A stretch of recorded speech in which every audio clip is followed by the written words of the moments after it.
Magandang araw, kami ang ika-10 grupo. Ang ating tatalakayin ngayong araw ay tungkol sa salaysay. Kasama sa ating tatalakayin ang kahulugan, kasaysayan, dalawang uri ng salaysay, mga bahagi nito, mga elemento at mga kilalang manunulat ng isang salaysay. Bago ang lahat, para sa inyo, ano ang salaysay? Ang salaysay ay tinatawag ding pagsasalaysay, sanay at saysay. Ngayon naman ay basahin natin kung ano ang kahulugan ng salaysay para kay Alejandro G. Abadilla. Si Alejandro G. Abadilla ay kilala bilang ama ng makabagong panulaang Tagalog. Pinagsanib niya ang mga salitang pagsasalaysay ng isang sanay o nakasulat na karanasan ng isang sanay sa pagsasalaysay, kung saan na hindi lamang ito isang sulatin, kundi isang anyo ng pagsasalaysay na naglalaman ng karanasan ng may akda. Ang paggamit sa salitang sanay ay nagpapahiwatig na ang salaysay ay dapat ipahayag ng isang tao na may kakayahan at karanasan sa pagtatalakay ng isang paksa. Sinabi din niya na ang salaysay ay isang malayang pagpapahayag ng karanasan, damdamin, kuro-kuro ng isang malinaw, lohikal at nakahihikayat na pamamaraan. Dito ay sinasabi ng salaysay ay isang anyo ng sining na nagbibigay daan sa manunulat na ipahayag ang kanyang sarili ng walang limitasyon. Ang mga salitang malinaw at lohikal ay mahalaga sapagkat ang mga ito ay nagsisiguro na ang mensahe ng salaysay ay madaling maunawaan. Ayon pa sa ibang kahulugan ng salaysay, ang salaysay ay isang piraso ng sulatin na kadalasang naglalaman ng punto de vista o pananaw ng may akda. Dito ay pinapakita nito na ang salaysay ay hindi lamang isang simpleng ulat o impormasyon, kundi isang mas malalim na pagsasalamin sa opinyon at sa loobin ng manunulat. Sinabi rin na ito ay komposisyon na prosa na may iisang diwa at pananaw. Ang salaysay ay binubuo ng anyong prosa na nangangahulugang ito ay hindi gumagamit ng tula o iba pang anyo ng panitikan. Ito rin ay sistematikong paraan upang may paliwanag ang isang bagay o pangyayari. Ang salaysay ay hindi lamang basta pagsasalaysay. Ito rin ay naglalaman ng estruktura na nag-uugnay sa mga ideya. Ang sistematikong paraan ay nangangahulugang ang bawat bahagi ng salaysay ay maayos na nakalatag upang may paliwanag ang paksa ng mas malinaw. Ito ay mahalaga upang mas madaling maunawaan ng mga mambabasa ang nilalaman ng salaysay. At ginagamit ito sa halos lahat ng larangan, lalong-lalo na sa agham, panlipunan, humanidades at edukasyon. Ang salaysay sa Ingles ay essay, kung saan ay nanggaling naman ito sa salitang Latin na exagium, o ang ibig sabihin ay gawin, magalis, magtimbang at magbalanse. Ngayon, ating tatalakayin naman ang kahulugan ng salaysay mula sa dalawang manunulat. Simulan natin kay Michel de Montaigne. Ayon sa kanya, ang salaysay ay isang pagtatangka o pagsubok na isang paraan ng pagsulat na nagpapahintulot sa direktang komunikasyon sa mambabasa. Ayon din sa kanya, ang liriko ay para sa tula, ang prosa naman ay para sa salaysay. Para kay Montaigne, importante na magkaroon ng personal at malalim na ugnayan kasama iyong sinusulatan mo. Ayon naman kay Genoveva Edrosa Matute, ang salaysay ay isang malaya na nagpapahayag ng mga ideya at damdamin. Ginagamit ito upang kumaliw, magturo o magbigay kaalaman, habang nagpapatibay rin ng kamalayan ng bayan. Ayon kay Matute, hindi ito tungkol sa paglalahad lamang, kundi pati na rin isang bagay na naguhubog pa lalo sa iyong diwa at damdaming bayan. Para kay Montaigne, ito ay isang pagsubok at para kay Matute, ito ay isang pagtataya upang hubugin palalo ang iyong diwat ng damdaming bayan. Atin namang talakayin ang kasaysayan ng salaysay. Noong huling bahagi ng ika-1600 taon sa pamamagitan ng inalathalang sulatin ng Pranses na si Michel de Montaigne na pinamagatang essay, naitakda ang kahulugan ng essay ayon sa naging hangarin ng manunulat na maging isang pagtatangka na makapagpahayag ng mga kuro-kuro at karanasan ang sulatin. Ang ibig sabihin ng kuro-kuro ay isang pananaw, idea o opinion na nabuo batay sa limitadong impormasyon o obserbasyon. Sa pamamagitan ng essay na ipapahayag ng manunulat ang kanyang naiisip batay sa naging obserbasyon o karanasan niya sa iba't ibang aspeto ng buhay.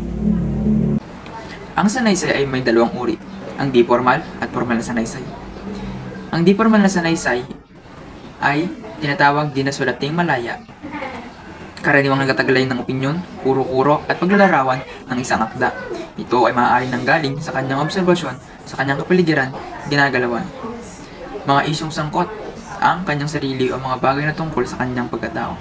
Karaniwang na ang mga sanaysay na di formal ay naglalaman ng nagsasaloob at kaisipan tungkol sa iba't ibang bagay at mga mangyayari na nakikita at nararanasan ng may akda. Ang isang halimbawa ng di formal na sanaysay ay diary. Formal na sanaysay. Ito naman ay tumatalakay sa mga seryosong paksa na nangangailangan ng masusing pag-aaral at malalim na pagkaunawa sa paksa. Inaakay ng manunulat ang mga mambabasa sa malalim na pag-iisip upang makabuo ng sariling pagpapasya at kumilos pagkatapos. Kadalasan itong nagbibigay ng impormasyon tungkol sa isang tao, bahay, lugar, o pangyayari. Ang tono nito ay seryoso at walang halong biro. Ang isang halimbawa ng formal na sanaysay ay ang editorial sa mga pahayagan. Ito ay tungkol sa opinyon ng sumulat sa mga maiinit na balita. Ang sanaysay ay isang anyo ng pagsulat na naglalayong magpahayag ng mga ideya at pananaw ng may akda. Ang panimula ay karaniwang nagtatampok ng pangunahing ideya at ang dahilan kung bakit ito mahalaga. Ang gitna naman ay nagsisilbing pagpapalawak ng mga ideya at argumento na sumusuporta sa pangunahing pananaw. Sa wakas, iniisa-isa ang mga pangunahing punto upang magbigay ng kabuuang konklusyon o opinyon patungkol sa paksa. Ngayon ay ating tatalakayin ang elemento ng sanaysay. Ito ay binubuo ng 7. Tama ka, 7. Tema, himig, damdamin, anyo at struktura, kaisipan, larawan ng buhay, at pangyayari wika at estilo. Ang una ay tema at nilalaman. Ito ay sinasabi ng isang akda tungkol sa isang paksa. Ano nga ba ang tema? Yun yung kaugnay na paksa. Ito ay maaaring maging edukasyon, sa pamilya, sa politika, o sa lipunan. Kapag naman natin sinabing paksa, ito yung nilalaman. Kaugnay nito yung tema at nilalaman. Kapag naman sinabi natin nilalaman, sa salitang laman, ay root. Or sa Tagalog ay ugat. Ito yung pinaka gustong puntuhin ng manunulat sa kanyang sanaysay. Ang nilalaman ay ang maaaring personal o opinion. O pwede rin maging katotohanan na gustong ipahiwatig ng isang manunulat sa kanyang sanaysay. Pangalawang elemento ng sanaysay ay ang himig. Kung saan ang himig ay naipapahiwatig ang kulay o kalikasan ng damdamin. Bakit? Dahil ang himig ay isang mahalagang instrumento ng damdamin upang mas mailathala ang emosyon ng manunulat. Gamit ang himig at malikhaing pagsusulat ng sanaysay, ang manunulat ay maaaring maipahiwatig ang damdamin nito sa pamagitan ng sa pagiging masaya, malungkot, mapanudyo, at iba pa. Pangatlong elemento ng sanaysay ay ang damdamin, na kung saan naipapahiwatig nito ang damdamin ng manunulat ng may kaangkupan at kawasuan sa parang may kalawakan at kaganapan upang mas maunawaan ng mambabasa ang saloobin ng manunulat sa kanyang ginawang sanaysay. At dagdag ko pa rito na ang himig at ang damdamin ay magkaugnay. Upang mas maunawaan niyo pa ang himig at ang damdamin ay mayroon akong hinanda na halimbawa. Anyo at istruktura. Ito ay mahalagang tangkap na nakakapekto sa pag-unawa ng mambabasa. Ito din ay tumutukoy sa maayos na pagkakasunod-sunod ng ideya o pangyayari. Ang anyo at istruktura ay maaaring isulat sa di formal at formal na sanaysay. At ang struktura ng sanaysay ay binubuo ng 3 bahagi. Ang una ay simula, pangalawa ay gitna, ang pangatlo ay pangwakas. O sa mga tuwid, pwede itong sumagot sa tanong na paano sinimulan ang sanaysay o paano winaksan ito. Pang-5 elemento ng sanaysay ay ang kaisipan. Ito ang ideyang ginabanggit na kaugnay o nagpapalinaw sa tema. Dito inilalatag o iniisa-isa ang mga ideya at mga kaisipan tungkol sa paksa o tema upang mas mapaglinaw ang tema. Hindi lang kabod ito tuwirang binabanggit, kundi ginagamitan ito ng pahiwatig upang mabigyan larawan ng unti-unti ang tema ng sanaysay. Pang-anim na elemento ng sanaysay ay ang wika at estilo. Mas mabuting gumamit ng simple, natural, at tapat na pahayag sa wika at estilo. Sa pamamagitan ng simpleng salita at natural, ay mas maunawaan ng mababasa ang isang sanaysay. At mas mabuti rin na gumamit tayo ng tapat na pahayag upang hindi magkaroon ng kalituhan or mas klaro ang ating ipinapahiwatig sa ating sanaysay. At ang pahuling elemento ng sanaysay ay ang larawan ng buhay. Nailalarawan ng buhay sa isang makatotohanang sanaysay at nagsisimula na maglalahad na kung saan gumagamit ng sariling himig ang may akda. Sa larawan ng buhay, dito ay ipinapahayag ng may kaangkupan at kawastuhan sa paraang may kalawakan at kaganapan. At tayo ay dadako sa panghuling parte. Ito ang mga kilalaang manunulat. Una, si Dr. Jose Rizal. Siya ang isang magaling at matalinong manunulat. Siya ay pinanganak sa Calamba, Laguna at hindi lingid sa ating kaisipan na si Dr. Jose Rizal ay isang magiting na bayani. Siya ang sumulat ng Noli Me Tangere at El Filibusterismo. At isa sa mga naisulat niya sa sanaysay ay ang hinggil sa katamaran ng mga Pilipino. Kung gusto niyo mabasa ang kanyang sulat na ito ay maaari ninyong i-search sa internet. Pangalawa, si Severino Reyes. Sino nga ba si Severino Reyes? Siya ang nagsimula ng modernong pagsulat. Nakuha niya ring palitan ng sarswela ang moro-moro na dating kinalokohan ng mga manunood. Hindi lang siya manunulat ng dula, sarswela, at siya rin ay kinikilalang manunulat ng sanaysay. Isa sa mga sulat niya ay ang Walang Sugat. Kung gusto nyo ring makita at mabasa ito, ay maaari ninyong makita sa internet. Pangatlo, kilala nyo ba si Pascual Poblete?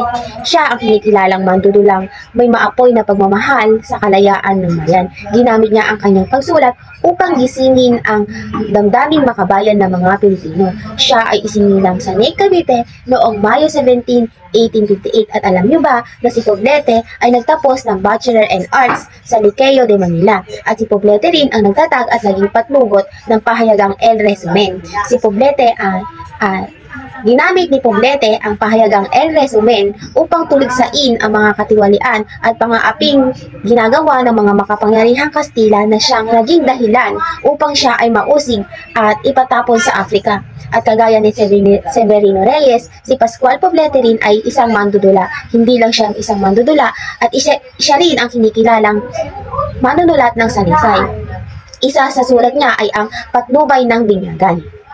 Ang apat, si Marcelo H. Del Pilar. Siya ang naglathala ng mga liberal at progresibong artikulo at sanaysay na nagbunyag sa kalagayan ng Pilipinas. At alam niyo ba ang dinanas ni Marcelo sa kanyang kahirapan? Siya ay nagpapalimbag ng La Solidaridad dahil sa panahon hindi na siya kumakain at hindi na rin siya natutulog. At dahil sa kakulangan ng pondo, siya ay tumigil sa pagsusulat. Siya ay namatay noong taong gulang 46 dahil sa sakit ng tuberculosis sa isang maliit na ospital sa Barcelona, Espanya. Dahil sa kakulangan na hindi na siya kumakain at hindi na rin siya natutulog. Isa sa mga naisulat na sanaysay ni Marcelo H. Del Pilar ay ang Dasalan at Tuksuan.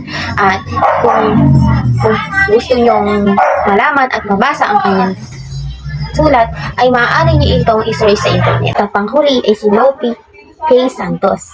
Siya ay pinanganak sa Rizal o sa Pasig, Rizal bilang Lope C. Santos sa mag-asawang Ladislao Santos at Victoria Canseco.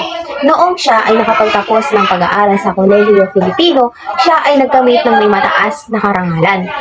Si Santos noong 90s ay si Santos ay nagsimula siyang maglingkod bilang patnugot para sa mga lathalang nasa wikang Tagalog katulad ng Muling Pagsilang at Sampaguita. Si Santos ay kilalang manunulat ng sanaysay. Isa sa naisulat niya ay ang Aklat ng Bayan.